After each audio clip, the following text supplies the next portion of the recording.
유엔 안보리가 북한의 이딴 탄도미사일 도발에 대한 대응 조치를 중국과 러시아의 겁으로 취하지 못하고 있는 가운데 미국과 한국, 일본 등이 북한 인권 문제에 대한 안보리 공개 논의를 요청했습니다. 이들 국가들은 북한의 인권 탄압은 북한 정권의 불법 무기 개발을 촉진하고 안보에도 위협이라면서 오는 17일 회의 개최를 요청했습니다. 첫 소식 박형주 기자가 보도합니다. 8월 유엔 안보리 의장국인 미국의 린다 토머스 그린필드 유엔 주재 미국 대사가 10일 뉴욕 유엔 본부에서 약식 기자회견을 열었습니다.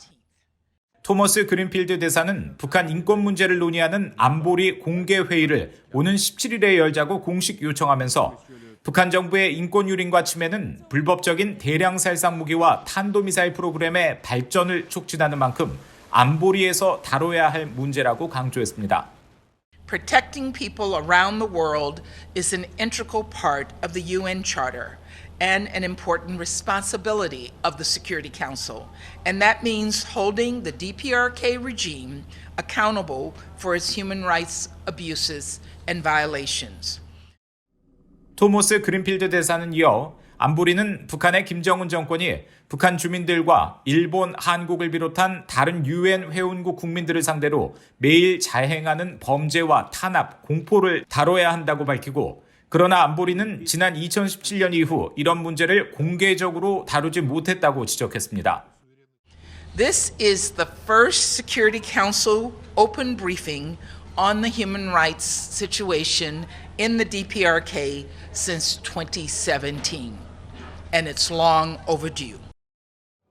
안보리 비상임이사국인 일본과 알바니아도 회의 개최 요청에 동참했고, 내년에 안보리 이사국이 되는 한국은 이들 국가와 함께 공동 성명에 이름을 올렸습니다.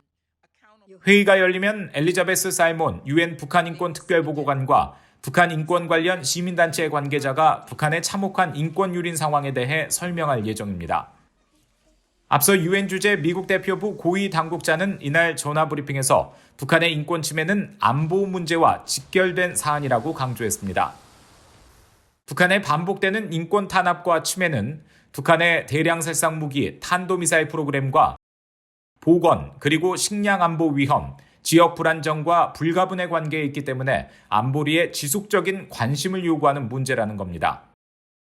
안보리는 지난 2014년부터 2017년까지 4년 연속 공개적으로 북한 인권 상황을 논의했지만 2018년과 2019년에는 미북, 남북 정상외교가 진행되면서 회의가 열리지 않았습니다.